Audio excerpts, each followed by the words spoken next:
ఇప్పుడు 42% హైకోర్టులో green signal ఇస్తే ఇదే బీసీల దగ్గర హీరో అవుతాడు రేవంత్ రెడ్డి.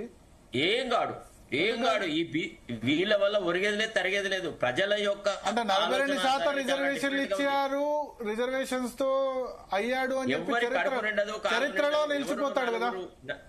ఎవరో నలుగురు నాయకులు పోటీ చేసే వాళ్లకు సంబంధించిన అంటే నాకు బీసీ సంఘ నేతలు చెప్పారు, అంశం కాదు ఇది. నాకు బీసీ సంఘ నేతలు ఒకళ్ళిద్దరు చెప్పారు ఏంటంటే, నేనైతే సీరియస్ గా పనిచేస్తున్నా, ఎన్టీ రామారావు ఆస్తి హక్కులు మహిళలకు కల్పించినట్టు, మండల కమిషన్ వీపీ సింగ్ రిజర్వేషన్ కల్పించినట్టు అట్లా చరిత్రలో నాకు నిలిచిపోవాలని ఉంది, ఆ పేరు కోసమైనా నేను చేస్తా 42% రిజర్వేషన్లని ముఖ్యమంత్రి వాళ్ళతో అన్నారట. సో రేవంత్ రెడ్డి ఎవరు బీసీలకు 42% రిజర్వేషన్ ఇచ్చింది అంటే రేవంత్ రెడ్డి అని చరిత్రలో నిలిచిపోతాడు కదా.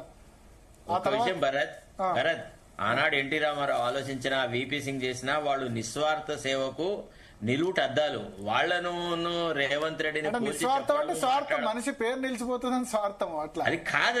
అది చాలా తప్పుడు విధానం. వాళ్ళ ఆలోచన సరళిలో జీవనాడులలో ఉండింది వాళ్ళ యొక్క వ్యవహార శైలి, వాళ్ళ పద్ధతులు. వాళ్ళు ఒక డిఫరెంట్ వే ఆఫ్ పాలిటిక్స్ నుంచి వచ్చిన వాళ్ళు.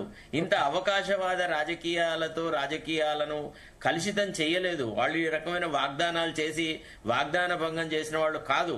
మీకు గుర్తుండే ఉండేది, డాక్టర్ చెన్నారెడ్డి గారిని ఒకసారి ఏమండి మీరు ఒక వాగ్దానం చేసినారు, అది ఇంతవరకు అమలు జరగలేదంటే చీఫ్ సెక్రటరీని పిలిచి చెప్పినాడు, ఇక నుంచి నేను ఏది చెప్తే అది జీవో తయారు కావాలన్నాడు.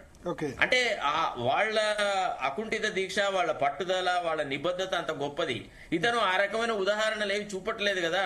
ఈ మధ్య కాలంలో మనం ముఖ్యమంత్రిని ఫలానా మాట మీద ఖచ్చితంగా నిలబడతాడు అని మనం ఏ అంశంలో మనం చెప్పలేం కదా.